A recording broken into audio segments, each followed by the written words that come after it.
Our guest today is Marty Mastin, no stranger to the civic volunteer corps that makes Maysville what a great place it is. Marty, thank you for sitting down with me. Well, thank you for having me this morning. I'm kind of surprised when you called me, but I'll be glad to answer any questions that you have for me, and I'll do the best I can. Well, thank you. Well, like I said, you have either been right in the middle of or on the periphery of pretty much every special event that has gone on in Maysville over the past few decades. So I wanted to get into that a little later, but first, tell us about yourself. Birth, family, just give us a little bit of insight into growing up. Okay, I was born Hazelwood Hospital, 1959. Dr. Blake was my main doctor back then, Robert Blake. I lived in Plugtown, which is in the west part of town. I just was just a normal kid. I went to Minerva. We lived right on the city line. Either we could have went to Maysville or we could have went to Mason County. But we was like 500 feet from the line there, and we had to go to Minerva. So the bus ride would take us almost an hour to get from Plugtown to Minerva. And if we had gone to Maysville, it would take, I don't know, 15 or 20 minutes. Wow. Something like that, yeah. So I went to Minerva from the first grade to the sixth grade. And then I went to the new middle school. Very first year they opened it up and everything. And what was so amazing about the middle school was there was no walls. So somebody could be teaching math here, and you got your history class here, so you're listening to your math and your history at the same time. So I haven't been in that school for a long time, but I think they got walls there now. Yeah, the open class concept didn't work out too well. Yeah, so it was amazing. Then I went to Mason County, and I graduated and everything, and why'd you go to Mason County instead of Maysville? I guess I should have asked that before you went to the middle school. Yeah, they just said we had to go to Mason County. Even though you were on the line, you didn't go? 500 feet. Huh, okay.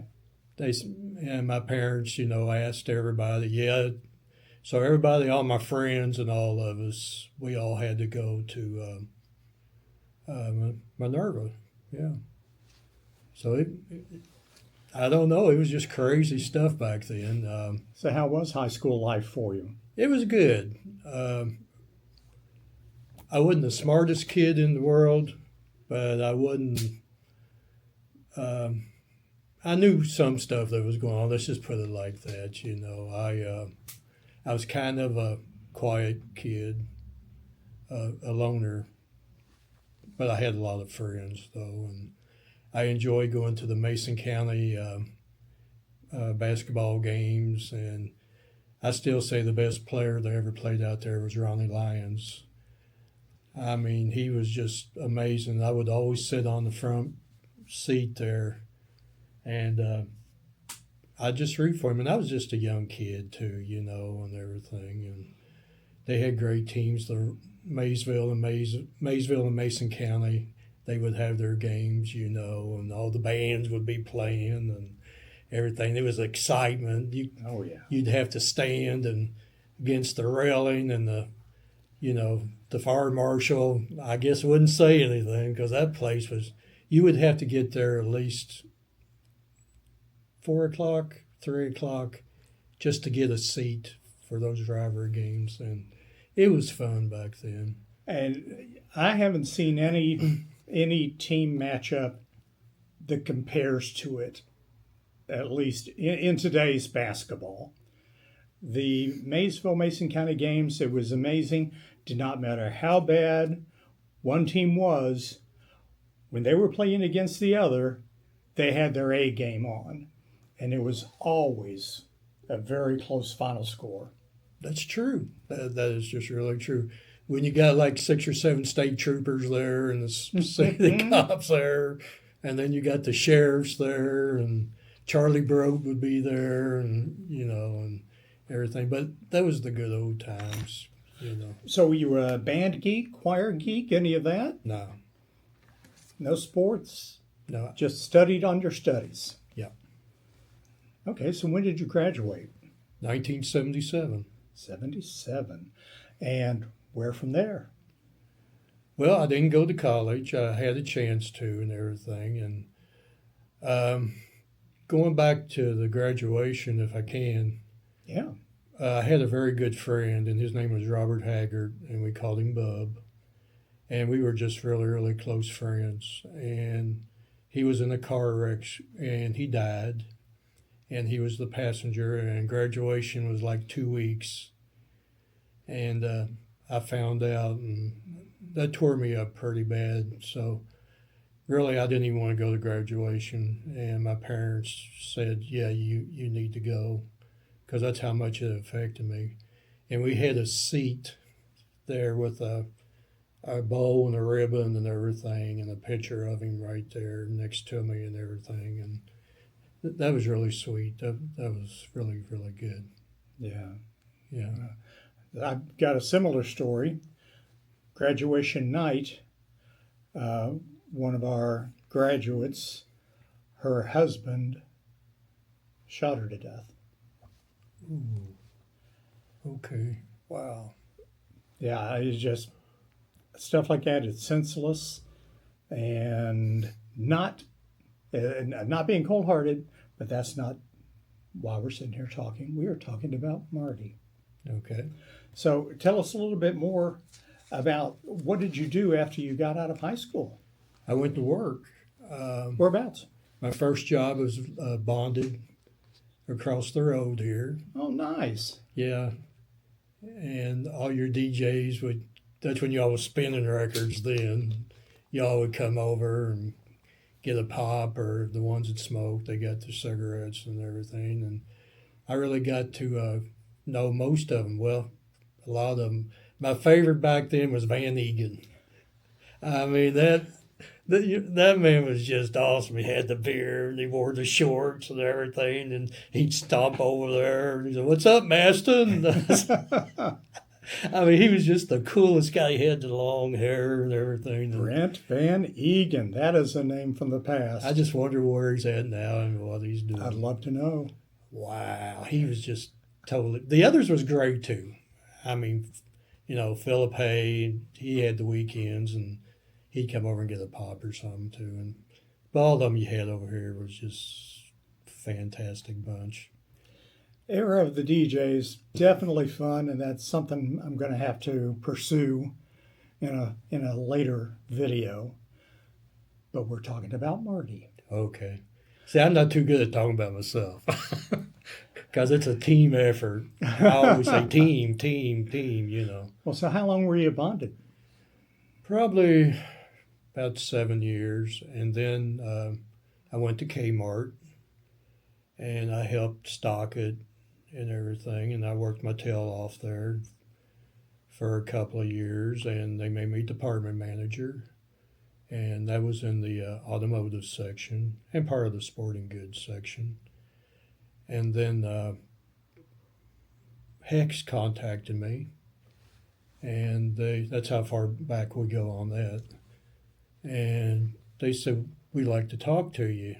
And at that time, my aunt, Pat Day, worked there, and she said, "The manager wants to talk to you."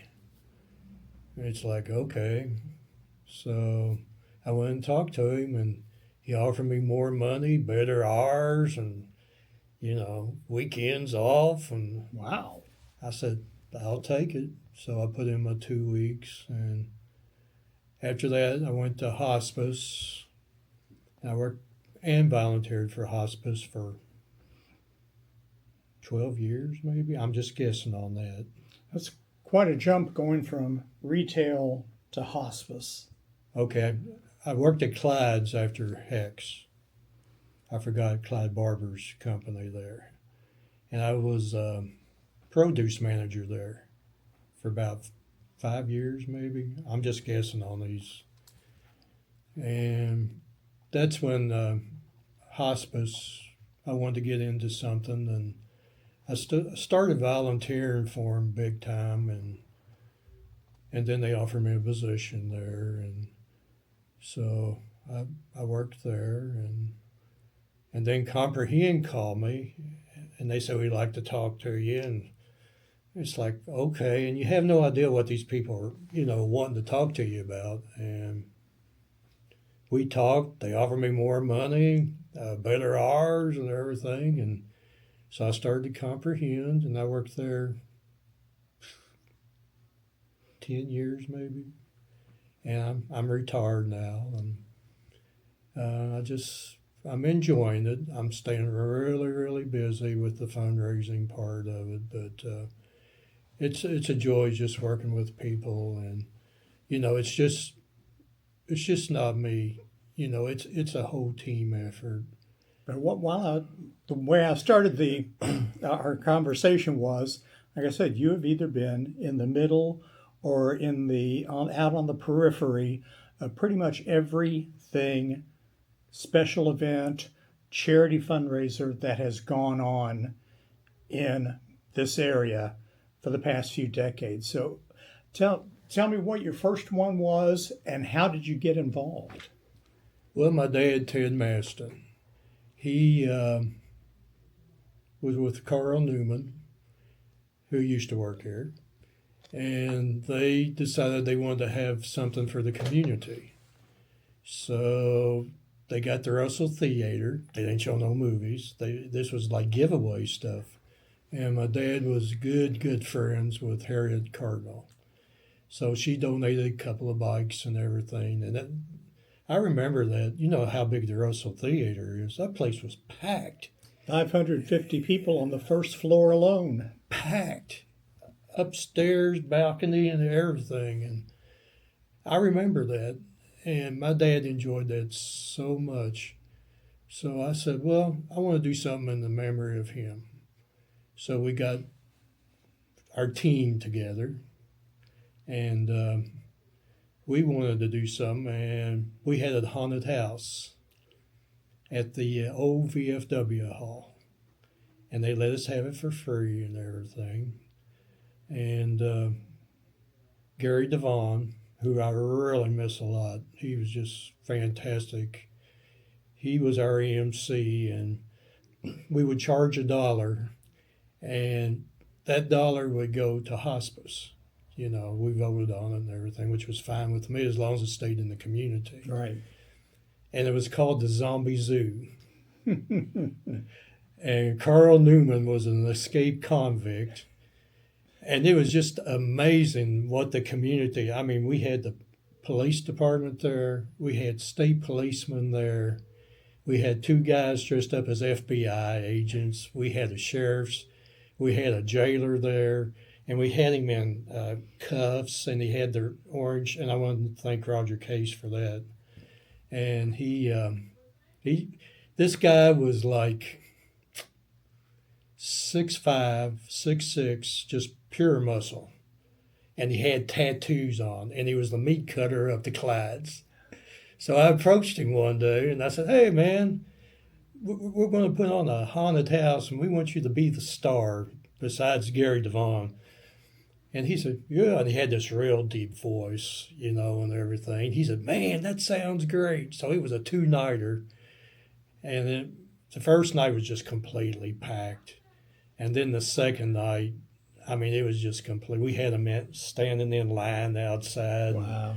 It was just totally amazing. And, when the kids are scared to go through the haunted house, that you're doing really good. Yes. The mom and dad would have to go through with them. And Purnell Sweet, who was just a genius, and he's no longer with us, but he was just a really good friend of mine. He built an electric chair. And the thing looked just like the real thing. So I lived across from the post office then, and there's a little garage there. So we all would work. There was like 5 fellas. We'd work on that electric chair every night for about 2 weeks. And I had the smoke machine and the strobes and everything. And Purnell, that was his thing right there. He was just just a genius. He was like you at Halloween, like you. That was just his favorite thing. Oh yeah, it's the best. And that was an early on version of the electric chair, because now they sell professional versions for thousands and thousands of dollars. Is that right? So to have somebody that can actually build one on the fly, Wow. gotta be very skilled. The district attorney, I can't think of his name right now, but he found out about the electric chair, and he asked Purnell what he was going to do with it. And Purnell said, well, I really don't know. He said, well, I'd like to have it. So Purnell come up to me, and he said, this guy, he's the DA and everything. He would like for you, to give him the electric chair. I said, Purnell, it's your chair, brother. I said, whatever you want to do with it. So he took it and put it in his office. Wow. Yeah, no, I don't know how long it was. I'll say that makes a statement. Yeah, it was great. I mean, it had the whole thing to it and everything. And we had, I think it was BJ, we had him in the chair, and he did the shaking and everything, and he'd do the hollering and everything. And, wow. And then we had it where he could break loose, and then he would join Raymond Mercy, because that was Carl's name, the escaped convict. And we had so many people they were scared, man, these little kids. And the lights would go off, and then somebody would go, oh no, Raymond Mercy's escaped. Oh no, and the police was and you could hear the sirens in the background. And the police cars would sit right in front of the building. It was just like in the movies, and it was awesome. So when Raymond Mercy got loose, he went up to Gary Devon, and I'll never forget this. He grabbed Devon, and Devon was a pretty good tall fella, He grabbed Devon and just picked him up, and he just said, you're next, Devon. And then he would laugh, and then he would go into the haunted house. Wow. It was just totally awesome. And all for hospice. And then we had one over at the skating rink over in Aberdeen. My cousin owned it then. And I just approached her, and we wanted to do something in Ohio too. She said, it's a great idea. So we had the haunted house over at the skating rink, and we didn't know how it was going to work out, skating rink, haunted house.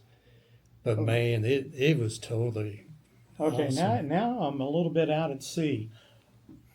Skating rink in Aberdeen? It was behind the bowling alley.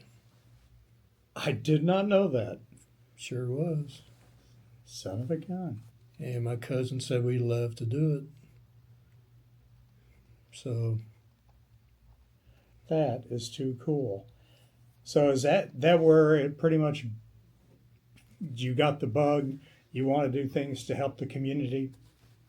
Yeah, I know you're going to talk, but it's just I such, know, it's just I know. such, man. Well, bring as many names in as you'd like. I can mention names. Yes, you can. Oh, okay.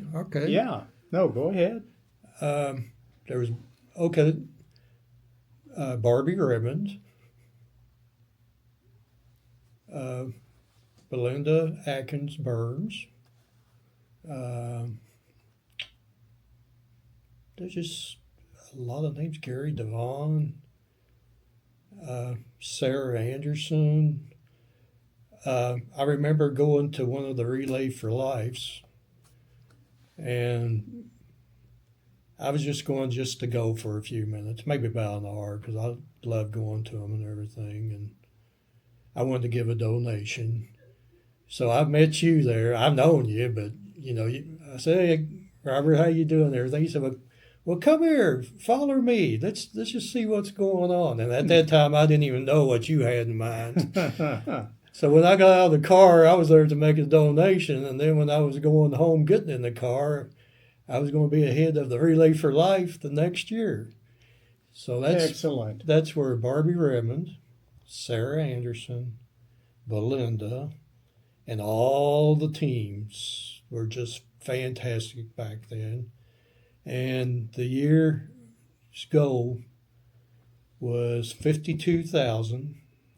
Going into that night, we had raised $47,000.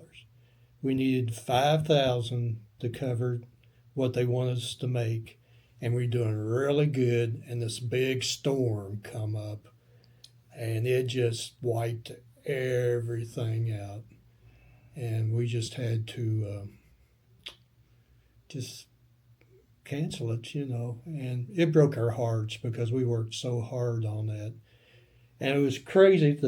The first thing I thought of was getting the memorial bags with the candles in it. Yeah. So I was throwing them in my car and everything. And about 2 days later, I thought, there was a lot of people there wanting, to look at those bags of those people. So I called the city manager up, and I asked Mr. Young, I said, this is what I'd like to do. I said, I would like to set them bags up downtown at McDonald Parkway, where they hold the festivals now, so this people could come. And Tina sat, she was there. Tina Sap Baker Curtis. Thank you. Yeah. I give her a hard time over that. Hi, Tina. How you doing, man? And I remember this one guy, and he was out to the park that night, and he must have stood there for 2 hours. And I didn't approach him, and I just kept going around doing normal stuff, and I'd always look up, and there he was. And I said, after this storm, we need to do something for that guy, because we didn't get to light the candles. So we had it down there. That guy was down there. And we asked him, we said, would you like to light this candle? And he said, yeah. We had other people lighting them. And he said, can I really light it? I think it was his mom. I'm not, because I didn't ask him a lot of questions. Right. He was trying to be at peace with this, So he lit the candle, and I said, if there's anything I can do for you, you let me know. And he said, all I can say is thank you. I said, that's okay. That's all it takes. That's all it takes. And that is what it was about, And you really don't have the Relay for Life as active as it used to be, which is a shame, because basically what it is for context, is an several month campaign where teams representing themselves or different companies get together and have fundraisers all year long to raise money for the American Cancer Society. And then the Relay for Life is the celebration of all of the fundraising. And they have ceremonies, have survivors of cancer speak. And what Marty's talking about are luminaria. They're bags filled with tea lights, and usually they are spread around a path, and there's a name on each one in honor of someone or in memory of someone. And it is an amazingly powerful ceremony. Absolutely. Absolutely. And we just appreciated everybody that year. I mean, everybody worked their tails off. We were even in the parade downtown. And somebody told me, that's the first time that a relay was ever in a parade. And I said, really? I didn't know that stuff. We just wanted to do it, Yeah. And then the next one was the one, they were all great, but it was the bowl-a-thon. And Cletus Cord, this is how it started. I don't know if you want to know this, but this is how it started. Bring it on. Cletus Cord and myself, we were over at the bowling alley one night, and we were just talking about things, and we thought, wow, it'd be great to do a fundraiser for somebody here at the bowling alley. So we discussed it, and we went over to Larry and Sue over there, and we said, Larry, we'd like to have a little bowl-a-thon and give the money to a charity. We didn't know who that right then. And Larry said, okay. He said, I'll give you 6 lanes. Okay, great. So Larry made the announcement. 6 lanes was full in 10 minutes, if 10 minutes. And the people didn't even know what the charity was for. They just wanted to do it. So we went back up to Larry and we said, well, and I think it's 18 lanes over there. And can we have like 6 more lanes? And he said, yeah, okay. So he gave 6 more lanes, filled it up big time. So we went back up to Larry, and Larry said, I guess you want my other 6 lanes. I said, is it possible? He said, yeah. So it was closing time and everything then. So me and Cletus went back over again the next night. He said, boys, we got all the lanes filled. We was just like totally amazed, Me and Cletus sat down and talked about it. So we went back up to Larry. Well, can you give us another half a lanes again for the next day, which would have been Sunday, because Saturday was the first day. Larry said, yeah. Completely filled. I mean, an hour, Yeah. And by that time we decided on a charity. It was hospice. So we went back up to Larry and, well, he says, they're yours. So we made the announcements and everything, and we had such a waiting list. And people were just wanting to come in and bowl off the streets and everything. And we were completely full. And we would try to get people as much we could to get them in and everything. And what was so good about it was a husband and wife that was on a team would bowl 1 ball. So another person that just come off the street, could bowl on their team. And we had so many volunteers. Cletus, Barbie, Belinda, Sarah Anderson, Heidi, her husband. It was just totally amazing. And I wanted to do something in honor of my mom, who was on hospice, and she had a brain tumor, and she died and everything. And she got to come to a couple of them, which I was just really grateful that she could do, because the haunted house and everything was for my dad, but I wanted to do something for my mom too. So we had the auction, and what was so great was Barbie was a genius in decoration. I mean, she could decorate a garage, make it look like a castle, And Belinda, for the people who didn't know, we had a wall, and for $1 you could buy somebody's name in memory of, and we would put it up on the wall. Or you could give $1 in honor of somebody who was still living. So Belinda was in charge, and it depended on what the theme was. If it was a basketball theme, a music theme, she was just a total genius. And we had that thing just completely packed. And one of the things was, what was so great about the bowl-a-thon, we quit bowling. It was just complete silence.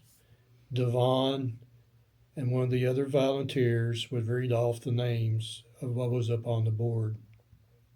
And that was broadcast on the radio too, wasn't it? Philip Haig. And thank you, Philip. I appreciate you, brother. And all you could hear in the background was the lanes where the ball would go in, and then they'd go down and set up the pins and everything. Complete silence. And I just looked around, and these people were just like, we didn't want them to cry, but they did. And I was one of them, man. And we had somebody that would sing afterwards and everything. And one of the memories that I really remember a lot was there was these 2 people, and it was on a Sunday. and they was going to Chicago, and they had WFTM on, and I'll give you all a plug here. And they walked in and they said, we had your all's local radio station on, and we heard what was going on, and we thought it was interesting, and we was in Aberdeen, and we would just wanted to stop and see what was going on. And they explained everything, to them, and they said we would like to bowl. So we did our best, but they got to bowl. We set it up. We explained to the teams. The teams are great. I mean, they were just fantastic. But I know I'm talking about the bowl-a-thon a lot, but the main thing, the money was great. I don't even ask how much money, they made that. That's not my main thing right there. The main thing was that people was on a team that they didn't even know each other.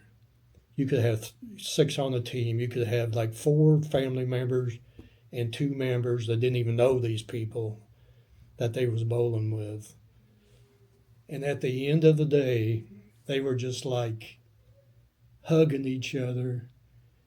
They were getting each other's phone numbers because they were all there for the same reason.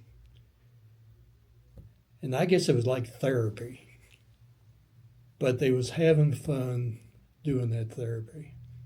And the people would come up afterwards and just thank Cletus and Barbie and Belinda and the Hutchinsons and everybody, just saying thank you for having this. And it was, that was just one of those moments that you would never forget. And I worked with this one lady, and she says, we're coming to the bowl-a-thon for the very first time, Saturday. I said, great. I said, did you get a lane? She said, yeah, we're on the team. We don't know who we're bowling with. I didn't have the names with me then. And I said, okay, just as long as you get the bowl. So I worked with her a couple of days after that, and she come up to me, and she said, my son wrote a book report on your bowl-a-thon. I said, is that right? He's 5th grader. I said, please tell me he got an A+. And it was from Ripley. And she said, yeah. She said the teacher was just even in tears of how much that kid enjoyed it, and coming to find out that the teacher had somebody on hospice a couple of years before that. So that bowl-a-thon, and we still have people, I've talked to Belinda and Barbie and everything, and people still come up to us and say, man, we'll never forget that bowl-a-thon. I mean, it was just great. But all the volunteers, community, just thank you. And my mom thanked you, and, it was just great. Cletus, he was fantastic, and WFTM, thank you all so much. The newspapers. And they had something up in Flemingsburg called the Cancer Care Club. And they wanted me to become a member of that up there. So I went to some of the meetings. I couldn't go to all of them. And they heard about the bowl-a-thon and everything. And I said, well, we'll try to do a little something up here at the bowling alley up here. So I went up there and talked to Cody and everything, and he thought it was a great idea. So at this time, I hardly knew anybody in Fleming County. So I knew a couple of people, and they helped me out and everything, and did the advertising up there and the newspaper and the radio and everything. And they said, we'd be glad to help you. So we went to some of the community stores up there. They didn't even know me, and I didn't, they said, yeah, we'd be glad to do it. It's like, okay, I told them it's for the Cancer Care Club, which they do a great job up there. And it's like, we expected maybe 30 people, place was packed. had a waiting list. We had churches. We had different organizations up there and everything. And we had the DJ, and Cody and them gave away a bowling ball and shoes and everything. And it was just great. And I got to meet a lot of people, and I live in Flemensburg, and the people up there, it's just great. But Maysville's my hometown because I'm in Maysville about every day. And there's just other activities we did. We did like a celebrity waiter up in Tumbleweed. One of them was for Trippy Goody, who was a deputy sheriff, and he had cancer and everything. And I went to Eric Downs, and I said, hey, man, this is what we like to do. And Eric's just a really good friend of mine. And just went around and got some famous people in Maysville, and we had them in shifts. And we started, I think, 2 hours. If you could give us 2 hours, that would be great. And some of them stayed 3 or 4 hours. And it was just great. And, Trippy's no longer with us, but he just thanked us a lot for everything. And Ron Bailey was the bartender. I remember that. And guess what he was talking about it a lot? Sports. So we started calling him Herb. So he gets a laugh when I call him Herb now. So, but it's just, we did Ryan's side fight. For Ryan, he was a little boy, and this was in Aberdeen, and we had a wrestling match over there, and Ryan he was going blind, and we was trying to raise money to help him to go to another country.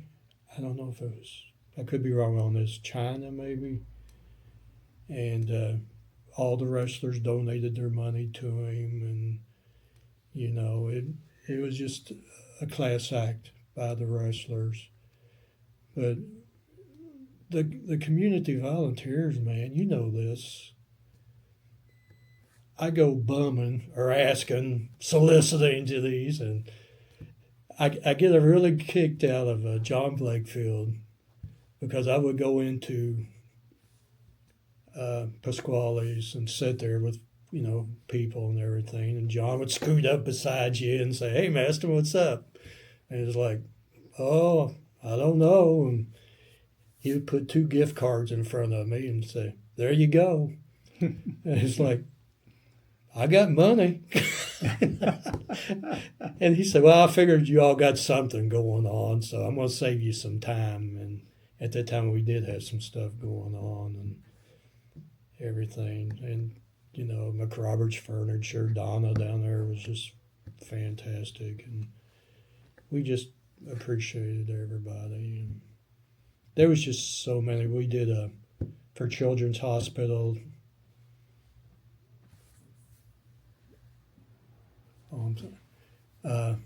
Children's Hospital, and we had a song fest up there at the Victory Christian Center, and that went really good, and we had vendors up there, and I thank the Victory Christian Center for doing that. And Brian Littleton's daughter, Macy, we had a big song fest for her at the Victory Christian Center, and she was going through a really hard time, and they was trying to,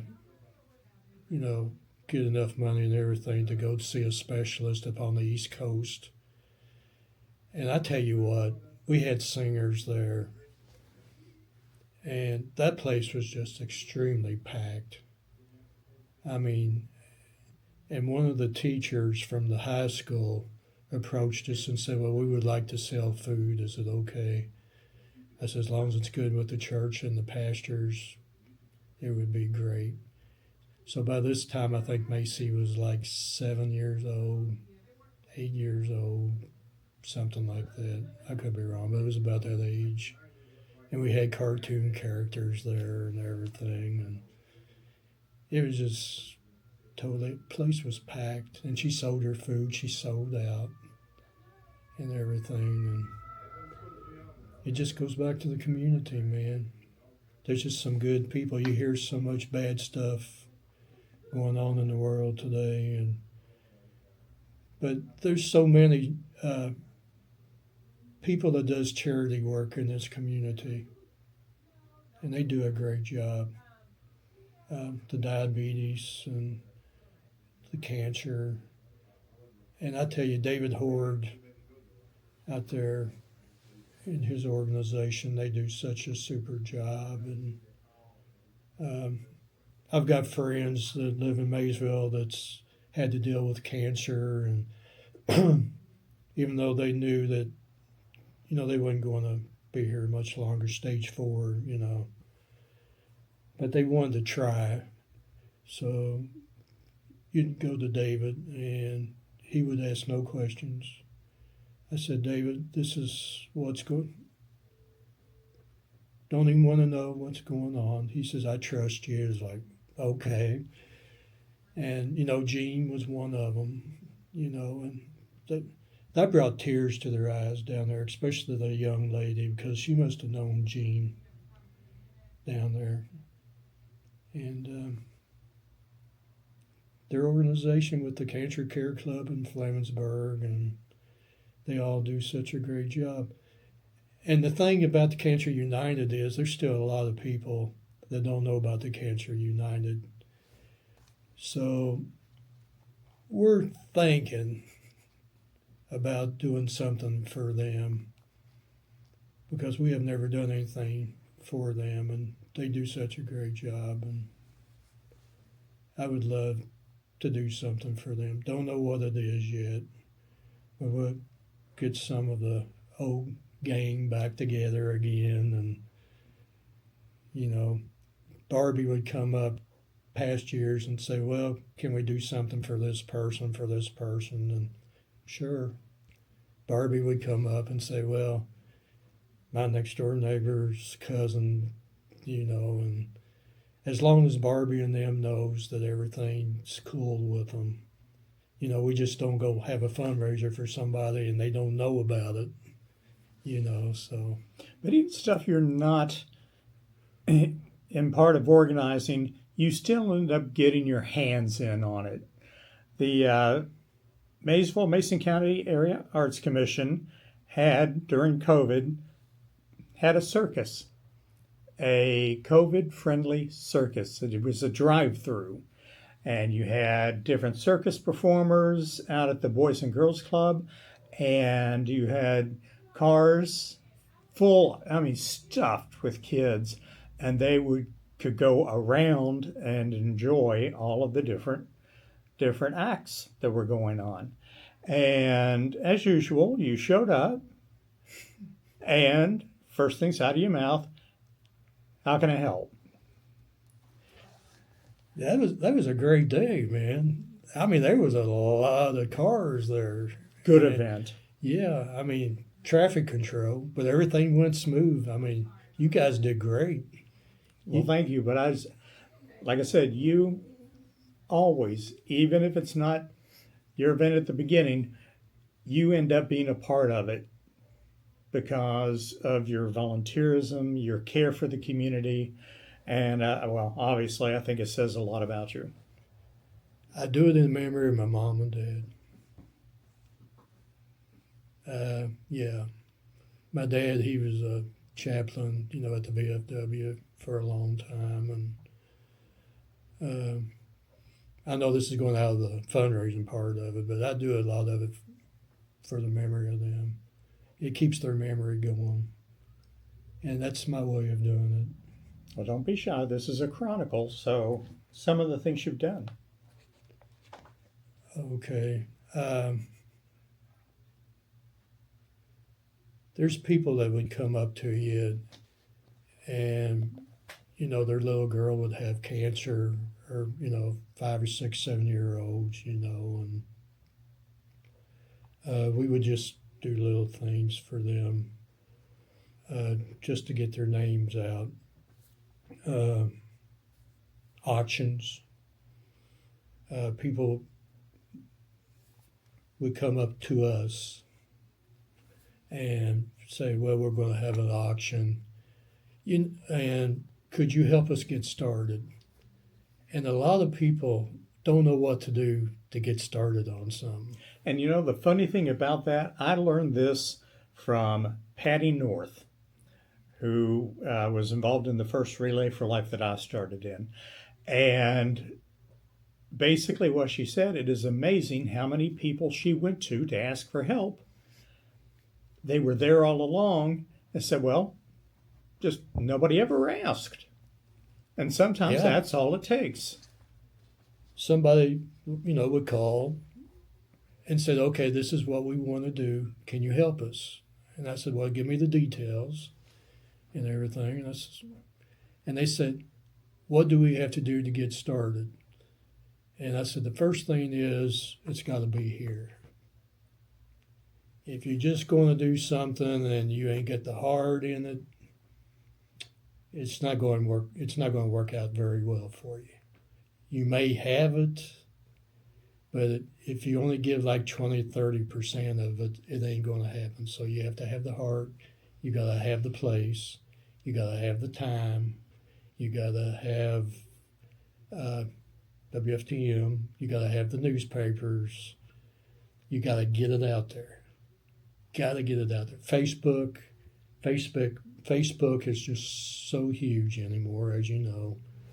And they said, well, can you help us? And it's like, yeah, and Barbie and them would help too, and Belinda, we just got the band together, we just make phone calls and it's still in the blood.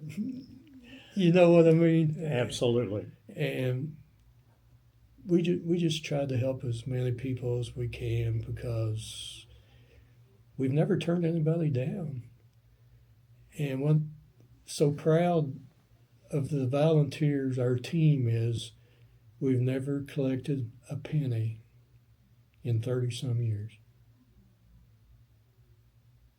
Never. They would offer. I said, no, you can buy me a sandwich.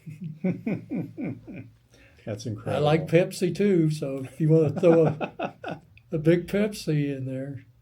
Oh, here, just for you. No. And if I ever heard of anybody taking money, which I know they never did, because I knew the volunteers, but if they did, they were no longer. Right. Because that's not what it's about. That's the only rule I had. Going back to the not the haunted house, but the bowl-a-thon, we all go over there, all three of us, and set the theme, sports, and Barbie would just go do her thing, and Belinda would just go do her thing, and I wouldn't have to go and follow them and see what they're doing. When they got done, they said, well, come over here and look. I mean, they spent hours over there, like 8 or 9 hours, decorating and everything. And you've been there at the bowl-a-thon. Yeah. And it was like, wow. I mean, they said, well, what do you think? It's like, you don't even have to ask me, because I know how, talented you people are, man, and everything. But it just surprises me, man. The people that wants to do something, they don't know how to get started. I'm sorry. So you're retired now. Supposed to be. What's up for the second act? I'm a member of the RSVP. I volunteer down there for right now. I'm with the foster grandparent program, which is part of Comprehend. I go to the Straub Elementary. I like to go there more than 1 day a week. I'm trying to get 2 days a week because there's just a lot going on. And starting next week, I'd like to start 2 days. I'm in Mrs. Harris's class. And it was just a funny story. The boss over there, she She said, let me know when you retire. And I said, okay. And so it was my final day, and I went over there. I said, well, I'm retired. I said, I'll stop in and see you. And she had the paperwork, and she slid it over to me, and I'm looking at it. I said, what's this? She says, oh, I'll just sign it. I said, no. She said, I would love for you to be a foster grandparent. So now you're talking to a guy that has no kids. None whatsoever. None whatsoever. And I said, okay, 1 year. I'll give you 1 year. She's like, good enough.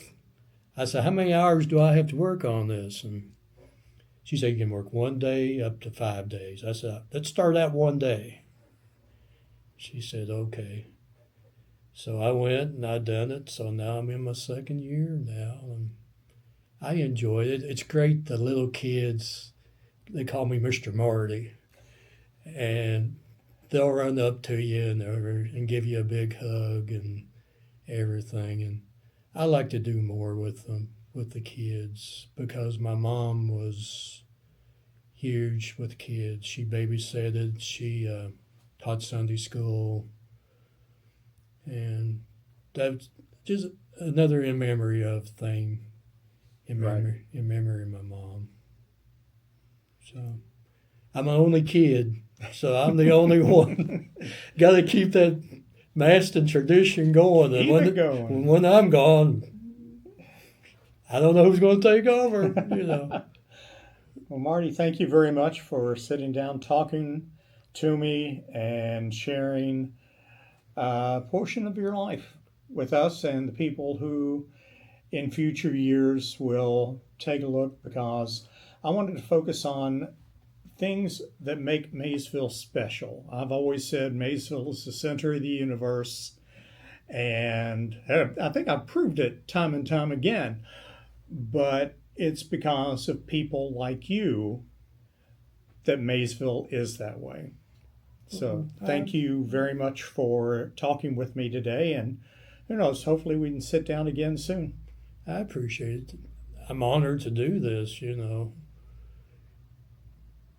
I just thank you. I tried to answer your questions the best I could. I'm sure I'm leaving out a lot of stuff too, but No. But there's quite a few other things we've done, but it's a team effort, man. Well, like I said, we can always come back for a second round. Team effort. And what was so funny was going back to the Straub days, I was a nervous wreck that first day. Oh, I'd say. I've stood in front of people and gave, presentations on something, 400 people or something, and I was fine. But I got in there with, 15 first graders. I had no idea what I was getting. It's a different animal altogether. But they asked me to come back. That's great. I don't know why.